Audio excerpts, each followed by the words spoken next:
बाया नाराज केल्या. कुणाला नाराज केलं? मा, चंद्रमा.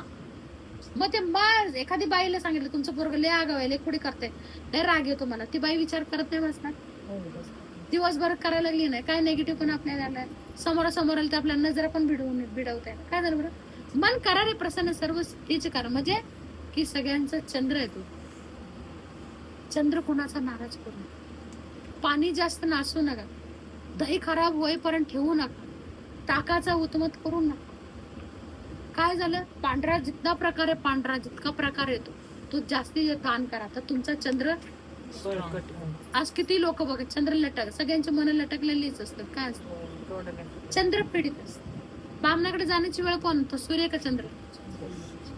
एवढ्या छोट्याशा गोष्टी आल्या ना की पांढरा प्रकार आहे त्याचा नाही भात राहिला, काय तर वापर करायचा असेल, कारण आता एखाद्या जीव जंतूला वाया काही जात नाही, वाया काही जात नाही असं म्हणू नका. फक्त गटरीत टाकतात ना तेही वाया जात नाही, पण पाप आपल्या वाटेल, कारण गटरीत सुद्धा बारीक बारीक क्रिमी कीटक असतात. हा, तेही असतात, पण वाया इथं काय जात नाही बरं. अन्न सुद्धा वाया जात, कारण त्याला जमिनीत जीव वर येतात वासाच्या याने. मग पांढरा जो प्रकार आहे, जेवढा पांढरा प्रकार तुमच्याकडून खराब होत असेल तेवढं तुमचं मन पीडित करते. तुम्ही इथून बघा की आज माझं मन नाराज, मला कोणीच काय बोललं नाही, लगेच अभ्यास करा झाले काय प्रकार. माझ्याकडून दूध नासवलं गेलं, कधी फेकलं गेलं वॉशबेसिन, का माझ्याकडून दही खराब झालं आणि ते आता फेकण्याची, कशाला फेकण्याची गरज आहे? दही जर जास्त दिवस झाला असेल तर कपड्यात बांधून चक्का बनवायचा असेल बनवणार, तर त्याचे अजून प्रकार काही पण बनवू शकतात, काही पण बनवू शकतं. बनवायचं म्हणल्यानंतर त्याला काय हे थोडी, म्हणजे असं तुम्ही बघा की पांढरा जो प्रकार आहे तो तुमच्याकडून खराब होतात. मग आता तुम्ही जर हे वस्तू जर जपल्या तर चंद्र जपल्यासारखा, कारण जसं पांढऱ्या वस्तू निर्मळ दिसतात ना, किती सुंदर दिसतात, तसं चंद्र निर्मळ आहे. बोलते का नाही मी? ओम नमः शिवाय. नव म्हणजे कोण आहे? मन. हा, मग हे असं जेवढी मन नाराज करतात, तर तुम्ही हा मिले मंत्र दिले ना, तोही तुम्हाला करता नाही. एक वेळेस म्हणताल परत अडखळताल, एक वेळेस म्हणताल परत अडखळपर्यंत बाई माऊली नामस्मरणच होईल. लय मोठं आहे नाम, मोठं नसतं. आपलं मन किती करामती आहे, त्या मनामुळे आपल्याला नामस्मरण होत. ओम भगवते वासुदेवाय नमः, ओम नमो भगवते वासुदेवाय, ओम नमो भगवते वासुदेवाय. वासुदेव निराकारच आहे ना, तो करेन ना, पण लोकांची मनं तोडायची हातोड्याने आणि परत मग म्हणायचं कसं काय मला नामस्मरण घडलं. तर काळजी जास्ती जरुरी आहे, कारण एकच गोष्ट आहे जी माणसाला पीडित करतं, ते चंद्र पीडित. आणि सगळ्यात पहिले पळून कोण जात?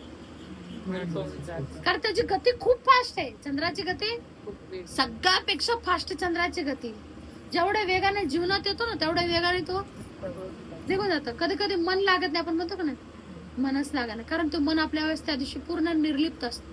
आणि इतके मूर्ख आहे ना आपण की ज्या दिवशी मन नाही लागलं त्या दिवशी संधी साधून घ्यावी की नाही, 10 जणांना सांग काय झालं आज, कशातच मन लागलं, आज कशातच मन लागलं. बघा आता तो आज तुमच्याविषयी कृपाधारक झालाय, आज तुमच्या जीवनात काहीतरी चांगलं घडणार आहे, तर 10 लोकांना सांगू काय झालं, म्हणजे तुम्हाला टेन्शन पण आवडेल, टेन्शन पण आवडेल ना, आणि टेन्शन नाही दिली तर ते तुम्हाला आवडेल की बाबा आज तुमच्या बाबतीत तो शांत होता. तुमचा नाही बाय आज मनच लागला, काही खाऊ पण वाटत नाही, पिवट आडवं तर पर वाटतं का नाही, तेव्हा तर नामस्मरण करतो ना. कधी कधी मन आपला प्रभाव दाखवतो, पण आपण परतच नाहीच बाय आज काय उद्या त्या मनाला खुश करायला मग रिमोट बघा, टीव्ही बघा एखादं करत बघा ना नामस्मरण, ओम नमो भगवते वासुदेवाय. ते मन नाराज झाले, ते मन खुश करायला टीव्ही बघ, गाणे ऐक, रेडिओ, नाही तर चला फिरायला जाऊ.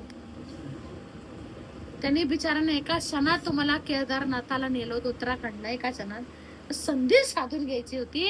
ओम नमो भगवते वासुदेवाय नमः, ओम नमो भगवते वासुदेवाय नमः. जे तुम्हाला म्हणून वाटेल ती वेळेस त्यावेळेस तुम्हाला घ्यायची,